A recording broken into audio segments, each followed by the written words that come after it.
If you find yourself on furlough, like millions of others in the UK, you might be asking yourself, what comes after my furlough period runs out?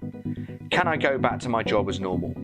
Will everything return to the way it was before? Am I likely to be made redundant? Will my company go under? When will all this be over? In this video, we will try to answer those questions. Before we do though, don't forget to subscribe to our channel, click the bell icon so you won't miss any one of our videos, and press the like button if you like this video. So here goes. Let's start by giving a brief overview of why the current furlough scheme exists, as this will help answer these questions. The government has obviously issued a lockdown on the UK, and this means that most businesses are either temporarily closed or those staff who can are working from home. Almost all UK businesses have quickly gone from taking normal revenues to barely making anything, and so the government has implemented what they call the Job Retention Scheme to help, which is what the furlough scheme is taken from. As of August 2019, the Office for National Statistics released their employment figures, which demonstrated that 76.1% of the UK population was employed. At the point of the initial virus outbreak, it is safe to assume that this figure had barely changed. The UK population is around 66 million people, and the average UK salary is £29,400. Therefore, the government's job retention scheme was to finance 80% of the wages for approximately 47 million people. Now do bear in mind that many of those people are self-employed, but the government also has a self-employed scheme which covers 80% of their predicted wages. Taking out of the equation public companies such as the NHS, emergency services and military, as well as company directors who cannot afford to furlough themselves, then it is safe to assume that at least 40 million people will be eligible for furlough. Now, if only half of those people were given furlough, without going into detailed maths, that means that the government would need to cover £39.2 billion worth of wages every month. The government have said that the furlough scheme will run for at least 3 months.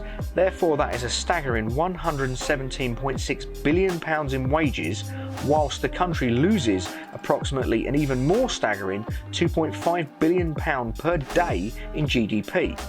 Doing the maths, that is a loss to the UK economy over the 3 months of an enormous £2.4 trillion. Take into account that the UK's annual GDP is £2.6 trillion, and you can see the scale of the problem. The government have also stalled on releasing any information on how long they plan to keep the UK on lockdown, and have instead simply said that they will review this periodically. But skeptics will say that if the government have said furloughs will be covered for up to 3 months, it gives weight to the theory that we could be on lockdown for 3 months. If that is the case, then companies can cover 80% of your wages for that period. But what happens when that period is up?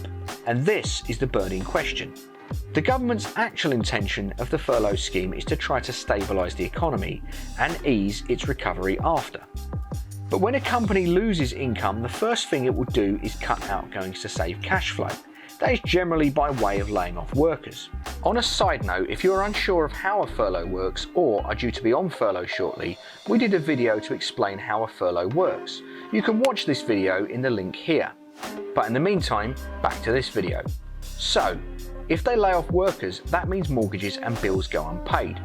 This means that not only do those people lose their jobs and go into debt, but the companies they are paying mortgages and bills to will also lay off staff, which in turn will trickle down the supply chain. Pretty quickly, companies will fold, which reduces tax income from companies and their now unemployed tax-paying workers, and increases debt without any near-term resolve in place. It becomes very messy very quickly. So the government are attempting to create short-term debt in the hope of a quick recovery. This way, bills still get paid, but people are still employed, and when this is over, they can return to work and the system can continue. Short-term pain for long-term gain is the idea. But in order for this to work, they need to get the outbreak under control and quickly. To do this, this means stopping the spread. So having house parties, nipping to a crowded beach and flouting the rules is only causing more issues. No wonder the government's message is so strong. But where will this leave you after 3 months if the government's plan doesn't work? There has to be a cut-off point, right? Inevitably, the government will have to change tactics at some point. Losing the best part of your annual GDP in just 3 months is not sustainable. And as much as we don't want to see unnecessary deaths from the virus, the trade-off of full-scale economic and societal collapse is comparatively worse. Realistically, the government will cut off the furlough scheme at some point. This is likely to be on or soon after the 3-month period.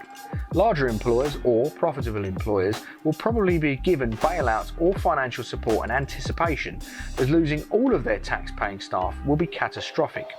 However, this also means that the same companies who are profitable and well run will be equipped to last the 3 months, and the furlough scheme will give them the help they need to increase their chances of survival. If you work for one of those companies, you'll probably get your job back, but will be limited on overtime and bonuses for some time. But this does beg the question, what if the government can't get control of the virus inside 3 months? As much as this pains me to say, in the cold light of day the virus has already become part of our social fabric. It will become incorporated into our day-to-day risk in the same way getting the flu or another virus may be. Obviously this virus is more serious, but over time treatments and a better understanding of it will limit the impact it has.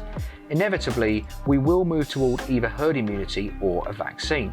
This means that at some point in the next 3 months, the lockdown will get lifted or severely scaled back, certainly to allow businesses to reopen properly anyway.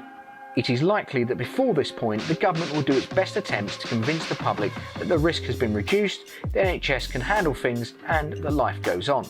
If your company is facing financial problems already, I'd keep your eye out for employment opportunities now, because when the furlough scheme does get sidelined, any companies with financial issues are just going to lay you off pretty quickly anyway. Hopefully this answers the questions, but if you have any other questions or want to see any future videos on a subject, do let us know in the comments below. And finally, please don't forget to subscribe to our channel, like the video and hit the bell icon so you won't miss any one of our forthcoming videos.